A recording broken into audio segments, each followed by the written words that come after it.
Hola, muy buenos días. Gracias por acompañarnos como ocurre semana a semana. Soy Diego Pietrafesa y estamos adelantando las noticias. Gracias a Dios, como cada martes, nos acompaña el señor Walter Brown, jefe de redacción del Cronista. Walter, gracias. A vos, Diego. Por venir esta mañana, un hombre contento, feliz, él arregló lo de Boca ya, así que... Todo bien, todo sobre rieles. Todo marcha como tiene que ser también, por otra parte. Exactamente. Y esta mañana también recibimos a Aldo Abraham, que es director de la Fundación Libertad y Progreso. Aldo, gracias por venir esta mañana. No digo que nos borremos la sonrisa, pero sí nos ponemos un poco más serios porque la realidad de Argentina no nos da tregua.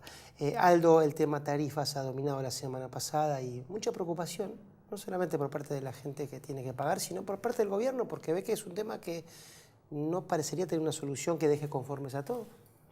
Es que difícilmente pueda pasar eso, ¿no? Porque imagínate que por muchos años, a mí que vivo acá en la capital federal, me subsidiaron más del 80% de lo que valía todo lo que estaba usando.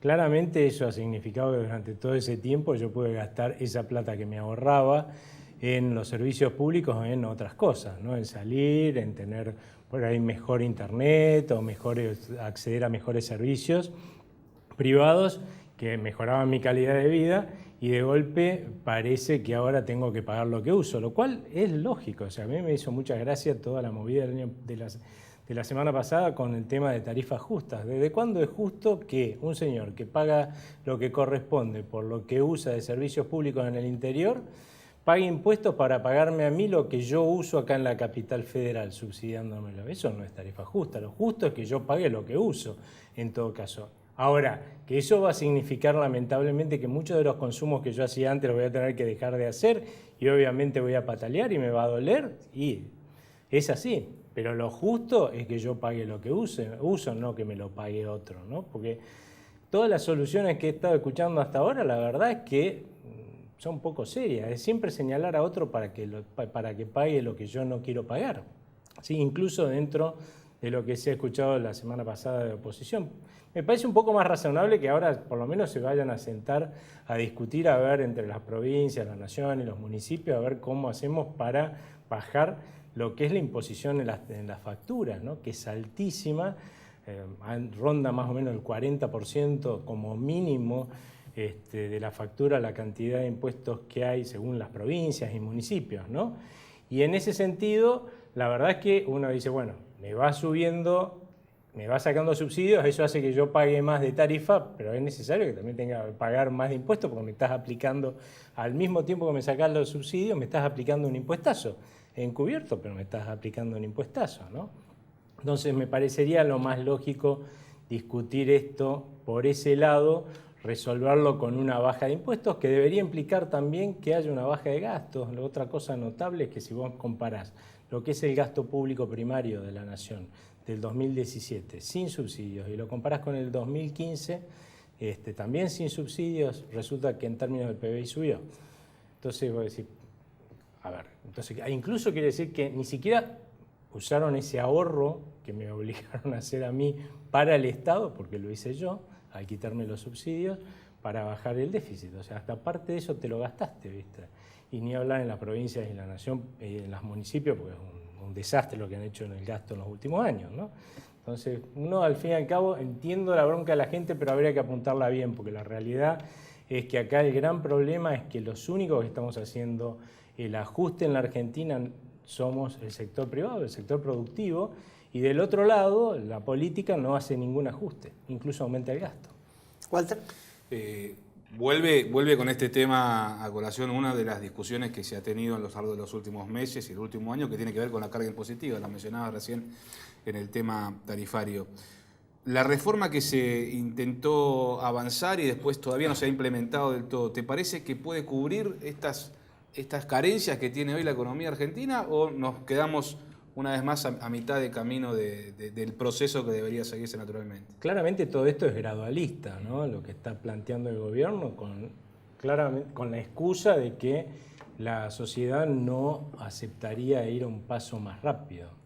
Yo creo que eso pasa porque la sociedad, nosotros, hemos malentendido las cosas en algún momento y cada vez que un político nos dice no al ajuste, aplaudimos. Deberíamos largarnos a llorar porque cada vez que los políticos no hacen el ajuste, los que hacemos el ajuste somos nosotros y nuestra familia. Esa es la realidad.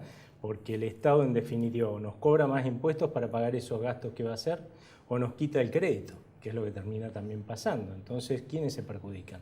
Justamente los que estamos del otro lado, ¿no? Los que pagamos los gastos del Estado, los que trabajamos y producimos para pagar no solamente nuestros sueldos, sino también los del Estado. Entonces, yo creo que lo que estamos observando es simplemente ese gradualismo. También estamos observando a veces actitudes de los gobiernos provinciales y municipales que la verdad dejan mucho que desear, porque durante los últimos años, en muchas provincias, incluso acá en la capital federal, ¿sí?, uno lo que observó es que al mismo tiempo que nos venían sacando los subsidios, yo decía, me están haciendo sufrir un poco y achicar mis gastos, me subían más los impuestos de lo que era la inflación.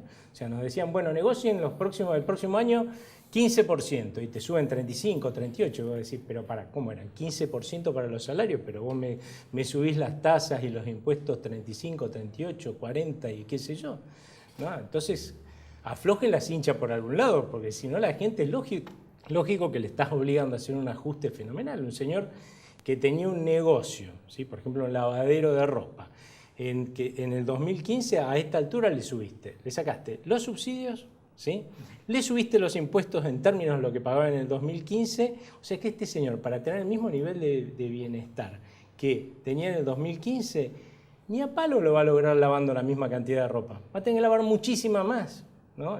Ahí está el problema. El problema es que tenemos una familia que debió haber hecho todo un poquito de esfuerzo para sacar del problema que tenía el país cuando asumió este gobierno, ¿no?, sacarnos de esa herencia nefasta, y acá una mitad que la política ha dicho no, nosotros no vamos a hacer nada. Entonces, conclusión, nos tocó todo el esfuerzo del resto.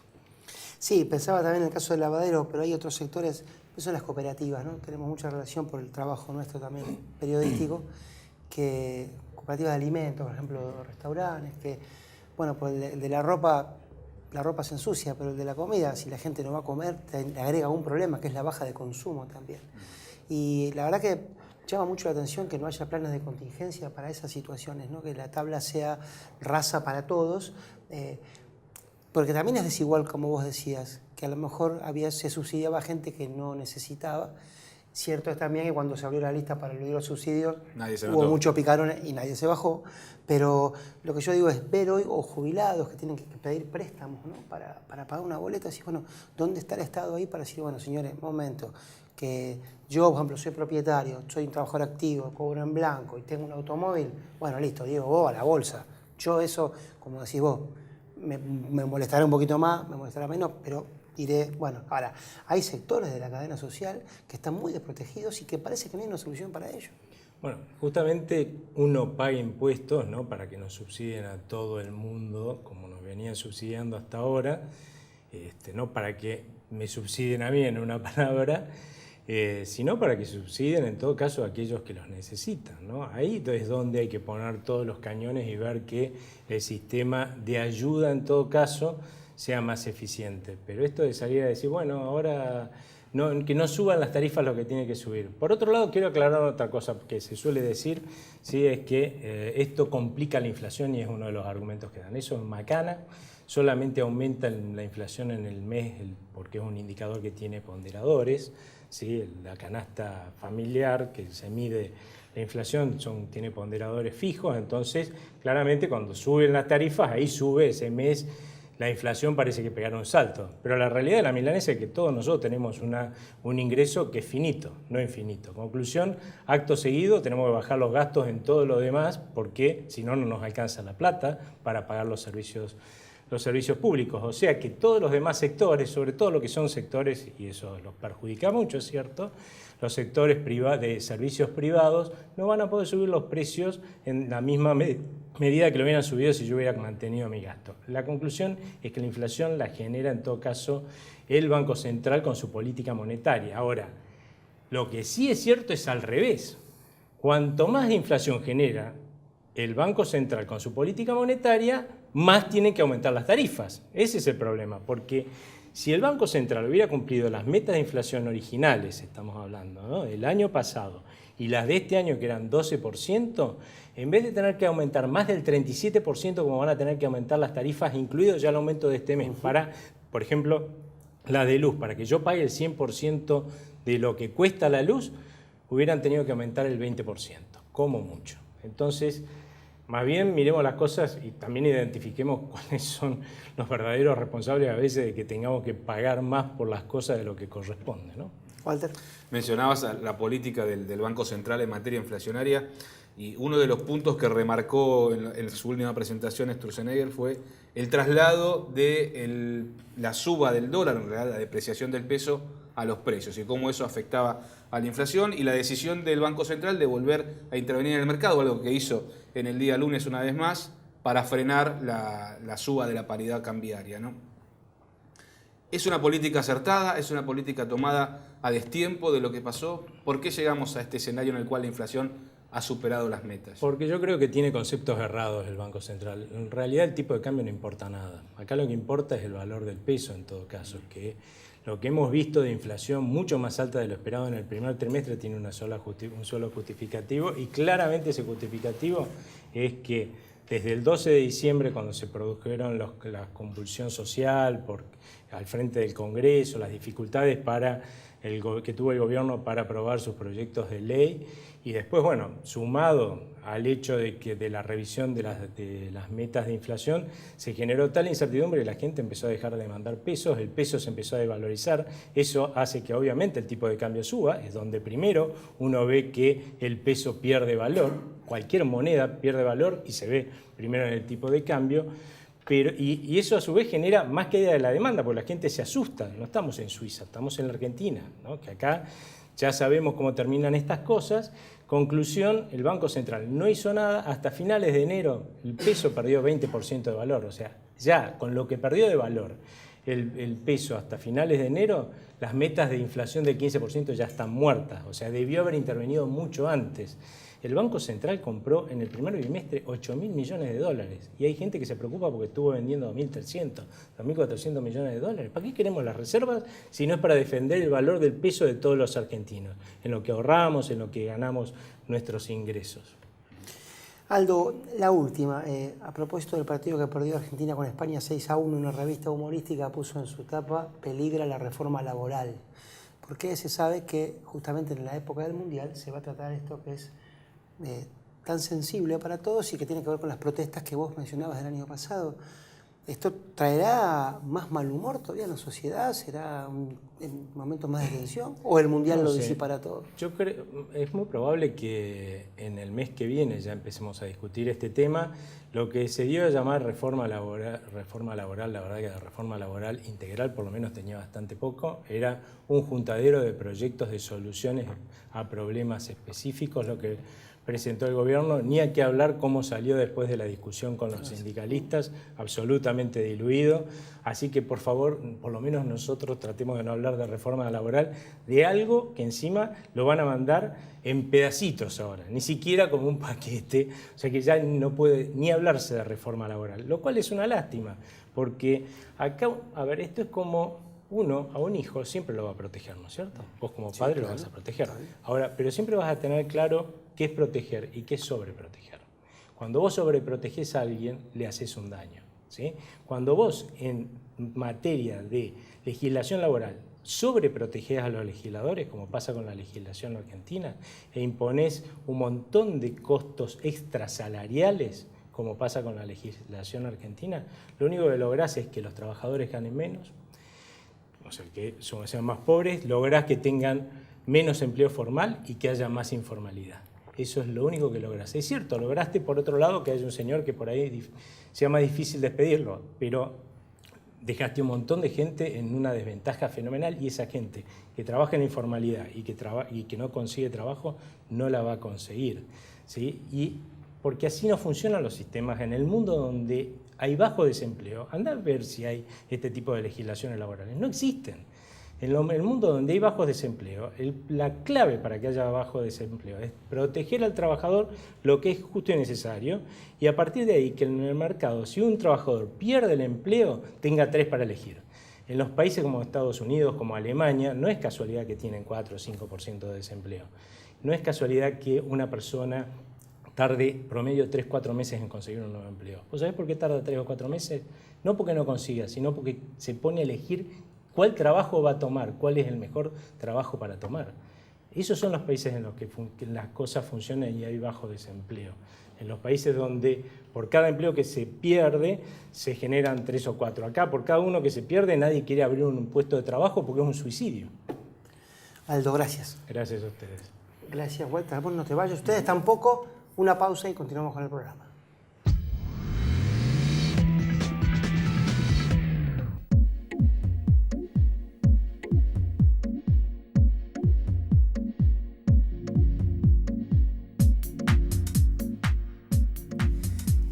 Toda o gran parte de la realidad política siempre encuentra su caja de resonancia en la Cámara de Diputados. Y por eso estamos aquí para hablar con un representante del Congreso, es el diputado Carlos Selva, diputado nacional por el Frente Renovador. Gracias, diputado, por venir esta mañana. No, gracias a ustedes por la invitación. Bueno, lo primero es lo primero, tema tarifas, la gente está realmente muy preocupada, porque yo entiendo, los economistas, los consultores, después te llega la factura y... Sí, el bolsillo es uno solo, ¿no? Sí, y digamos, parafraseando a Pascal, el bolsillo conoce razones que la razón ignora, ¿no? O sea, te llega la boleta y aparte hay que pagarla, no vale discutir.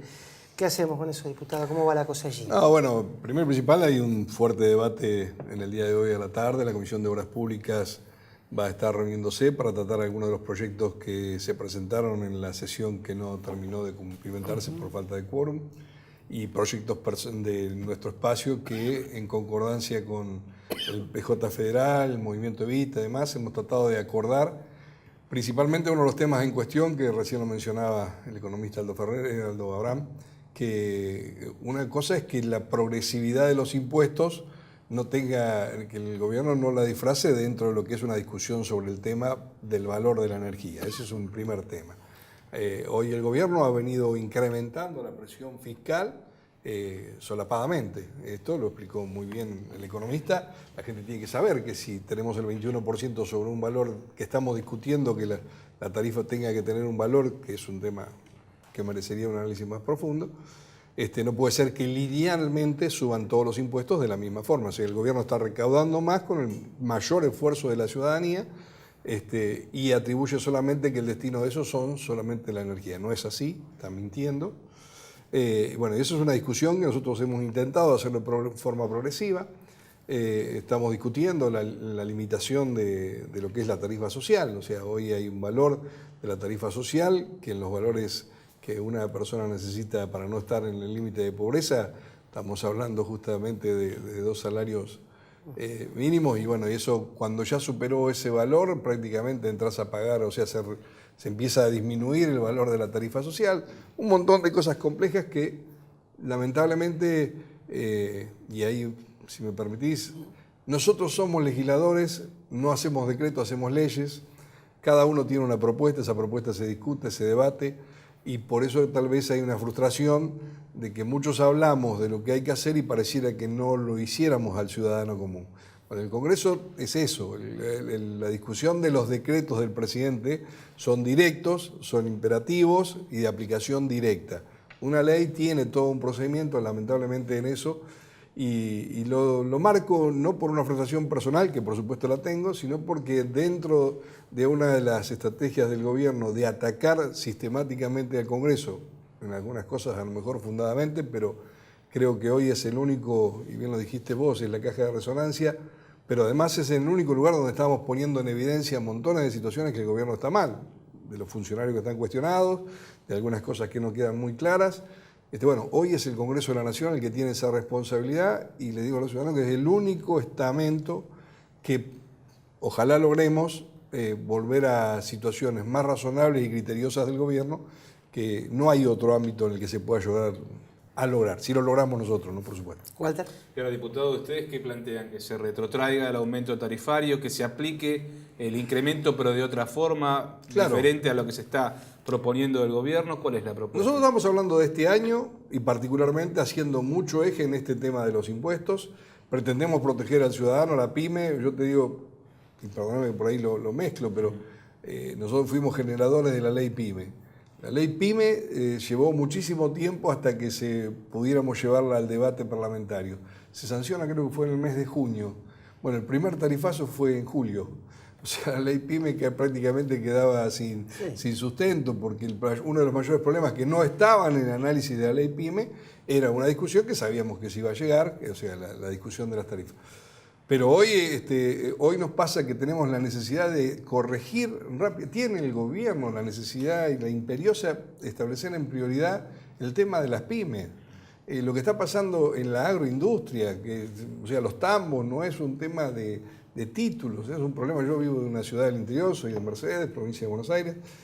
Conozco lo que está pasando en la industria lechera particularmente, y lo que cuesta, no lo que cuesta, prácticamente un tambo que se cierra no se repone más, es un trabajo muy particular, de mucho sacrificio, viene de culturas de generaciones en generaciones, no es fácil que alguien de esta mesa saliéramos y dijera, bueno, vamos a poner digamos, se forma, y eso es un poco lo que a mí personalmente me duele y me genera un cierto grado de impotencia.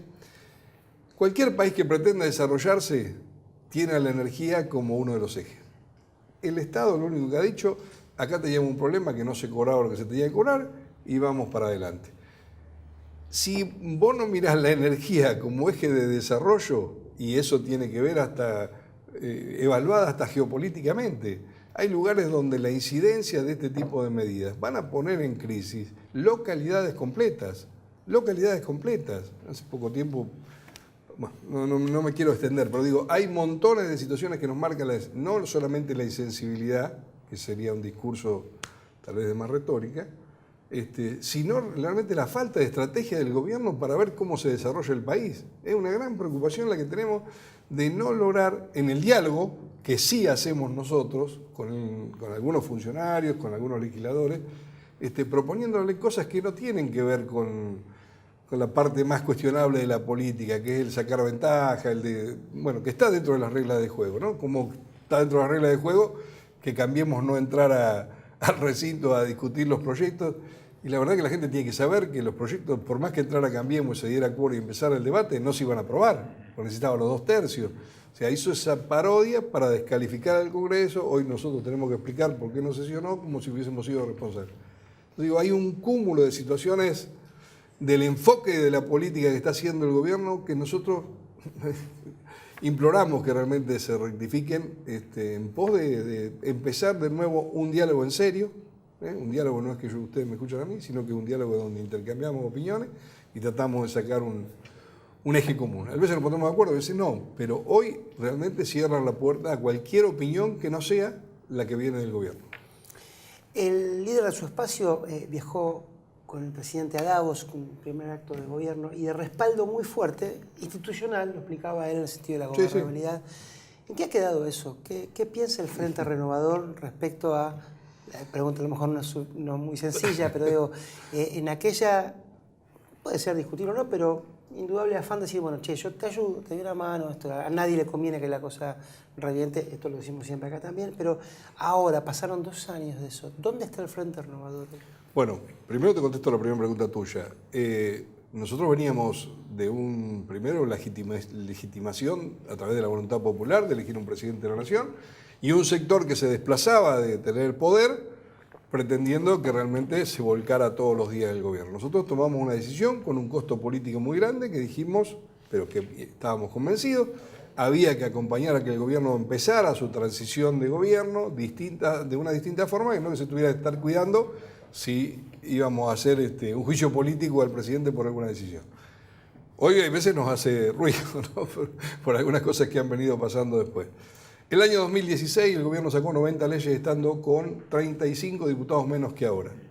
2016. Pagamos el costo político. Tanto Massa como Scioli como Macri sostenían que había que salir del tema de los holdouts. carísimo desde el punto de vista de lo que fue tomar esa decisión, porque era pagarle a los fondos buitres, esto no es más ni menos, pero también era cierto que Argentina, no solamente lo de la fragata, sino que realmente estaban en riesgo de que se nos quedaran con embajadas, que eran los últimos planteos de los fondos buitres. El kirchnerismo nunca explicó cómo llevó judicialmente esto, porque esto también es una cosa que no se habló nunca.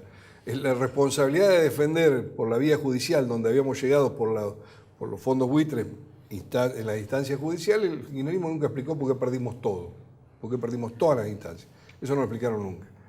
Particularmente llegamos a eso, acompañamos ese proceso. En el 2017 el presidente cerró el Congreso.